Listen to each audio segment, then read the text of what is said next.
శుభం కరోతి కళ్యాణం ఆరోగ్యం సుఖ సంపదం శత్రుబుద్ధి వినాశాయ దీపజ్యోతి నమోస్తుతే దీపం జ్యోతి పరబ్రహ్మ దీపం జ్యోతి శాంతి శాంతి శాంతి శాంతి।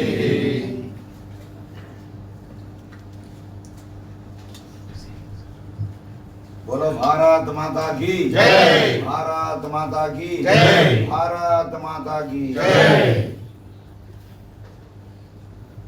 नमोस्तुते नमोस्तुते। ओम असतो मा सद्गमय ओम असतो मा सद्गमय।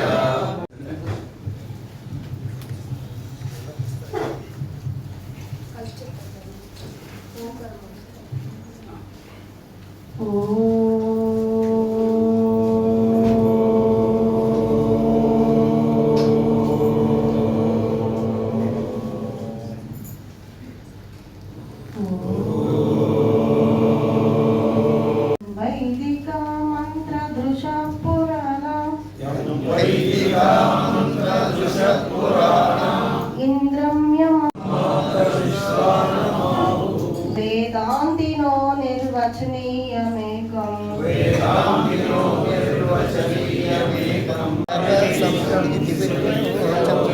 यं वैष्णवा विष्णुरिति स्कृवन्ति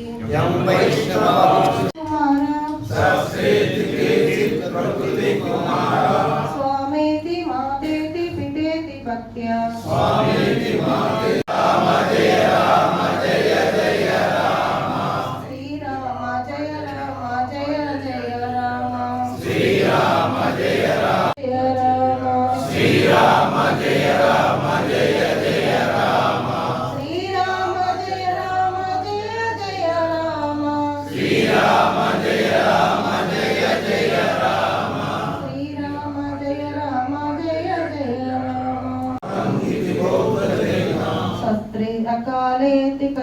శ్రీరామ్ హిందూ బంధువులందరికీ నమస్కారం।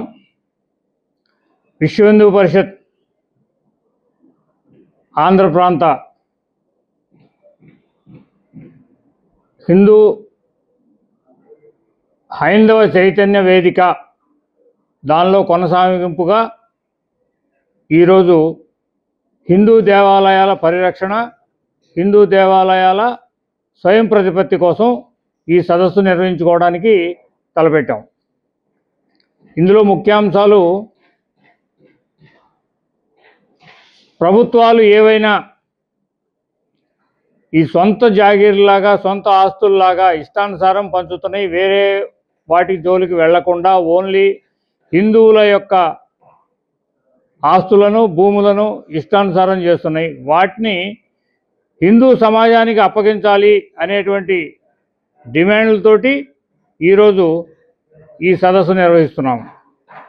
దీనిలో భాగంగా స్వామి శ్రీ శ్రీనివాసానంద సరస్వతి గారిని పిలవటం అయింది। అలాగే పల్గొండరావు, ఓలేటి సత్యనారాయణ గారు, వీళ్ళందరి ద్వారా ఒక సందేశం, అంటే గవర్నమెంట్కి ఒక రకంగా అంటేనే హెచ్చరిక, ఒక రకంగా హిందూ బంధువులందరికీ ఒక సందేశం, హిందువులుగా జీవించాలి అని అంటేనే తప్ప వీటిల్లో మనుగడ ఉండదు।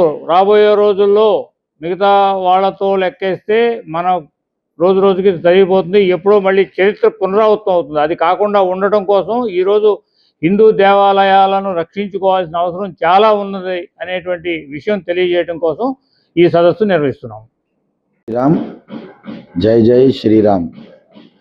భారతదేశంలో హిందూ సనాతన ధర్మానికి శక్తి కేంద్రాలుగా, ఆధ్యాత్మిక నిలయాలుగా, హిందువులందరి కష్టనష్టాలను, ఇక్కట్లను, బాధలను తీర్చేటటువంటి దివ్య కేంద్రాలుగా మన ఆలయాలు మనల్ని ఎప్పుడూ సంరక్షిస్తూ ఉన్నాయి।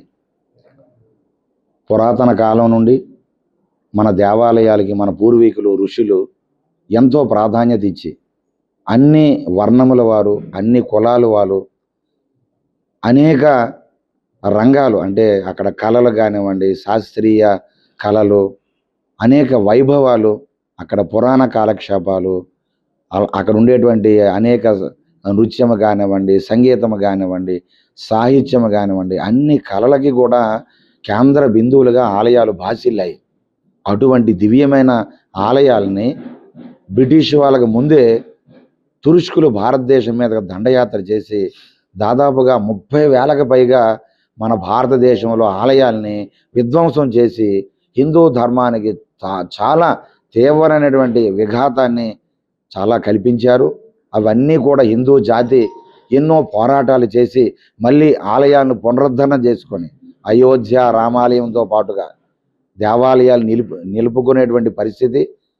అటువంటి తరుణంలో బ్రిటిష్ వాళ్ళు మళ్ళీ వచ్చి ఆలయ వ్యవస్థనంతా కూడా వారి గుప్పెట్లో తీసుకొని వారు పోతూ పోతూ ఆలయాల మీద ఉండేటటువంటి భక్తులు ఇచ్చిన కానుకలన్నీ కూడా బ్రిటిష్ వాళ్ళు మింగేసి కైంకర్యాలు చేసి చివరికి వాళ్ళు పోతూ ఎండోమెంట్ అనేది దేవాదాయ ధర్మాదాయ శాఖని ఏర్పాటు చేసి ఆలయ వ్యవస్థనంతా కూడా ప్రభుత్వం చేతుల్లో లాగేసుకొని ప్రభుత్వం పెద్దరికాన్ని పెట్టుకొని ఆలయ వ్యవస్థని చిన్నాభిన్నం చేయడం జరిగింది. అంటే ఆ రోజు తురుష్కుల దండయాత్రల నుండి బ్రిటిష్ వాళ్ళ కాలం నుండి నేటి పాలకులు కూడా ఈ ఆలయాల మీద పెద్దరికం, వారి ఇష్టాలు ఆలయాల మీద చూపించడం, ఆలయాల్లో ట్రస్ట్ బోర్డులని రాజకీయ నిరుద్యోగుల్ని పెట్టడం, కనీస హిందుత్వం మీద అవగాహన లేనటువంటి వ్యక్తుల్ని ట్రస్ట్ బోర్డు చైర్మన్లుగా పెట్టడం, ట్రస్ట్ బోర్డు మెంబర్లుగా పెట్టడం, ఆలయ భూములు మింగేస్తున్న స్వార్థపరుల చేతుల్లోకి వెళ్ళిపోతున్న, ఆలయంలో హుండీలు మింగేస్తున్న, కనీసం ప్రభుత్వాలు పట్టించుకోకుండా ఇతర మతాలకు ఇచ్చినటువంటి ప్రాధాన్యత, ఒక చర్చి తాలూకా ₹1 ఆదాయం ప్రభుత్వం తీసుకోదు, మసీదు తాలూకా ₹1 ఆదాయం కానీ 1 సెంటు భూమి కానీ ప్రభుత్వాలు తీసుకోవడానికి ఎట్టి పరిస్థితుల్లో కూడా ముందుకు రావు. కానీ హిందువులు సాధుజీవులు కాబట్టి, సద్గుణాలతో ఉండేటటువంటి అమాయకులు కాబట్టి హిందూ దేవాలయం మీద పెద్దరికంతో పాటుగా ఆలయ భూములు కూడా వారి ఇష్టాలుగా లాగేసుకొని కబ్జాలు చేసేటటువంటి దుస్థితి ఉన్నది. మన ఆంధ్రప్రదేశ్లో ముఖ్యంగా లక్షల ఎకరాల భూములు ఈరోజు దేవాదాయ శాఖకు ఉండేటటువంటి మన పూర్వీకులు ఇచ్చినటువంటి భూములు కూడా స్వార్థపరులు మింగేసినా కూడా ఎటువంటి చర్యలు చేపట్టని పరిస్థితి. మా జాగులు, మా హిందూ ధార్మిక పెద్దలు ఎంత ఘనముగా ఆలయాలు నిర్వహించారో అదే తరహాలో మళ్ళీ మా ఆలయాలు మా హిందువులకు అప్పచెప్పేయండి, మా హిందువులు మేము నిర్వహించుకుంటాము. ఒకప్పుడు మా ఆలయాలను ఎంత వైభవముగా తీర్చిదిద్దుకున్నామో అలాగే ఇప్పుడు కూడా మేము తీర్చిదిద్దుకుంటాము. మా ఆలయాలు రాజకీయ పునరావాస కేంద్రాలు కాదు, ఇవి ఆధ్యాత్మిక నిలయాలు, వ్యాపార కేంద్రాలు కాదు. ప్రభుత్వం పెద్దరికం ఎట్టి పరిస్థితుల్లో కూడా మేము అంగీకరించమంటూ ఈరోజు హిందూ సమాజంలో చైతన్యము పెళ్ళిపికినది. అలాగే హిందువులందరూ కూడా గొంతు విప్పుతున్నారు. దయచేసి ఉండేటటువంటి ప్రభుత్వాలు మీ ప్రభుత్వ కార్యక్రమాలు చేసుకోండి. ఒక చర్చి మీద మీకు ఎలాగైతే అజమాయిషీ లేదో, మసీదు మీద ఎలాగైతే మీకు అజమాయిషీ లేదో, మా హిందూ ఆలయాల మీద మీకెందుకు ఈ పెద్దరికం? మా ఆలయాలు మాకు అప్పజెప్పియండి, మా ఆలయాల స్వయం ప్రతిపత్తిని మేము చూసుకుంటామని ఈరోజు విశ్వ హిందూ పరిషత్తు దేశవ్యాప్తంగా సదస్సులు పెట్టి హిందువులను చైతన్యం చేస్తూ భవిష్యత్తులో ఆంధ్రప్రదేశ్లో కూడా ఆ కూటమి ప్రభుత్వానికి ఇదివరలోనే విశ్వ హిందూ పరిషత్ పెద్దలు కలిసి మా ఆలయాలు మాకు అప్పజెప్పేటటువంటి కార్యక్రమాన్ని మీరు స్వీకారం చుట్టండి అని ముఖ్యమంత్రిని అలాగే ఉప ముఖ్యమంత్రిని కూడా గవర్నర్ గారిని కలవడం జరిగింది. అందులో భాగంగా రాష్ట్ర వ్యాప్తంగా సదస్సులు పెట్టుకుంటూ హిందువులు చైతన్యపరుస్తూ హుండీలో వేసిన భక్తుడు వేసిన ప్రతి రూపాయి హిందువులకు మాత్రమే అవి ఉపయోగించాలి, హిందూ ధర్మానికి మాత్రమే ఉపయోగించాలి తప్ప ప్రభుత్వానికో, ప్రభుత్వ బడ్జెట్లకో, ప్రభుత్వ కార్యక్రమాలకో, ఇతర మతాలకు ఇవ్వడానికి ఎట్టి పరిస్థితుల్లో కూడా హిందువులు అంగీకరించరు అని రాష్ట్ర వ్యాప్తంగా సదస్సుల ద్వారా హిందువులు గొంతులు విప్పుతున్నారు.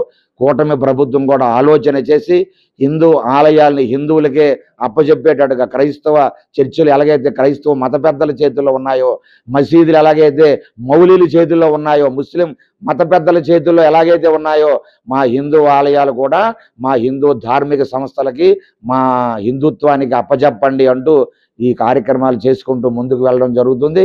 ఖచ్చితంగా భవిష్యత్తులో హిందువులందరూ కూడా ఒక పెద్ద ఉద్యమాన్నే స్వీకారం చుట్టడానికి సిద్ధమవుతున్నారు. ప్రభుత్వాలు ఖచ్చితంగా చిత్తశుద్ధితో ముందుకొచ్చి హిందువుల ఆలయాలు హిందువులకు అప్పచెప్పి మీ చిత్తశుద్ధిని నిరూపించుకోవాలని, ఈ హిందూ ధర్మాన్ని రక్షించాలని, ఆలయాల్లో జరుగుతున్న అన్యాయాలు, అక్రమాలు, అనేక దోపిడీలు కేవలంగా ఈ రాజకీయ పునరావాస కేంద్రాలుగా పెట్టడం వల్లే జరుగుతుంది. కాబట్టి తక్షణమే ప్రభుత్వాలు విడిచిపెట్టి తప్పుకొని హిందూ జాతికి అప్పచెప్పాలని మేము మరీ ఈరోజు కోరుతూ ఈ సదస్సులో పాల్గొంటూ హిందువులందరినీ కూడా చైతన్యపరుస్తూ ఉన్నాం. జై శ్రీరామ్, జై జై శ్రీరామ్.